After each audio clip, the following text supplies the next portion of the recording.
Well, Boom, when I went to Tulsa, Oklahoma to see Dennis Byrd, I really didn't know what I was in for. I went to see what it was that he had said and done to the Jets the Saturday night before they played the Patriots.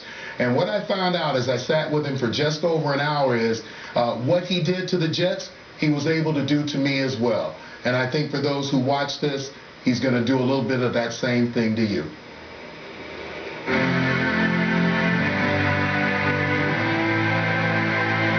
Life has its everyday struggles.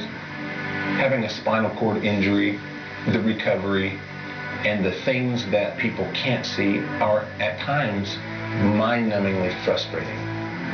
The genuine truth is, for the last 18 years, I've still been competing.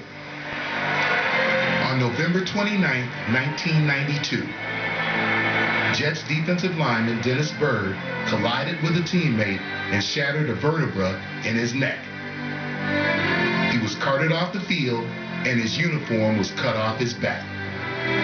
Partially paralyzed, after 3 months of rehab, he learned to walk again.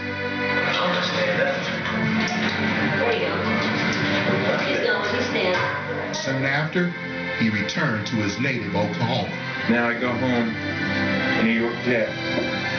And I'm very proud to say that I'm a New York Jet, and I will be forever. He was away from football and the Jets for nearly 2 decades, until the week leading up to their playoff game against the Patriots. I finally decided to send back to New York the number 90 jersey that was cut off of me on November 29th, 1992, that I've had for 18 years. And I immediately got a response from Coach Ryan that, hey, can you come talk to the guys? And so, you know, I immediately responded, I would love to. 3 days after mailing his jersey to the Jets, Byrd waited outside the team's hotel meeting room on the eve of the divisional playoff. Usually the sideline meetings are wrecks and hellfire and brimstone, but he was a little subdued, so we knew something was going on. Ryan played a video that showed Byrd's journey from a rising NFL star to a symbol of courage and inspiration. The clip culminated with Byrd walking into a press conference 3 months after his injury. After the video, I don't know if there was a dry eye in the room, and everybody says, well, guys, no further ado, you know, Dennis Byrd is here to talk to you tonight. From that moment until the moment that I was finished, there wasn't another sound in that entire room except for my voice. Can you let us in on what the message said? I said that a man has a body, a mind, and a spirit. There are times in a man's life when his body will tell him it can't continue on, where his mind will tell him that the task set for him is too hard for him to accomplish. Those two don't matter. It's a man's will, a man's spirit that will tell him you can do it, and it will make the mind and the body follow along. He was up there trembling as he was speaking because it was coming from such a deep place inside his soul. He even said, really, this is my first time addressing a football team since my injury. There's been many times where I've always wanted to come back, and it just wasn't the right time. The whole time he was there, he had the jersey in his hand. I broke it down to them that every physical possession that I have, were I to have the genuine opportunity to trade them in for one more game, one more play, I would do it. And I think the reason why it stood out is because he didn't say a game. You know, he didn't say, you know, another playoff game or have a chance to go to the Super Bowl like you guys. You know, he just said one play.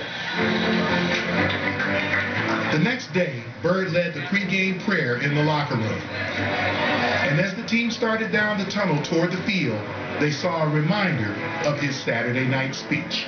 There's this shattered jersey hanging up there. He gave it back to the Jets, and he kind of gave it to us. While the original hung outside the locker room, the Jets captains carried a new Byrd jersey with them to the coin toss. When we got ready to take the field, and Dennis is out there, I think all those words kind of came to life for everyone. to see the way that they responded.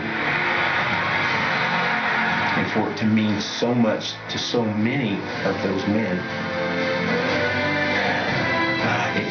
honestly, it leaves me humble and in the end without adequate words to express. The gift that Dennis gave to the Jets is really something that's tangible. I know it was a jersey and it was words spoken, but I think it's something that's tangible and it's something that's lasting. He's going to be an honorary captain for the Jets today. Coach Rex Ryan very wise in bringing him back, so there'll be no lack of emotion for the New York Jets. And I think that's, as I bring Cece in, one of the things that people want to know is, yeah, a lot of intensity when they play the Patriots, but you talk about a possible letdown today. I think that what's your view? Well, sometimes, Tommy, as an athlete, you get to a certain juncture in the road, and your teammates, your coaches, they can't get you beyond that juncture in the road. And you go outside of normal means to try to motivate athletes, to try to get them to accomplish something special. They captured that last week, and trust me, that's no 1 week effect on that. And I think the other thing is, let's give credit to Rex Ryan, who has played all the right notes when it comes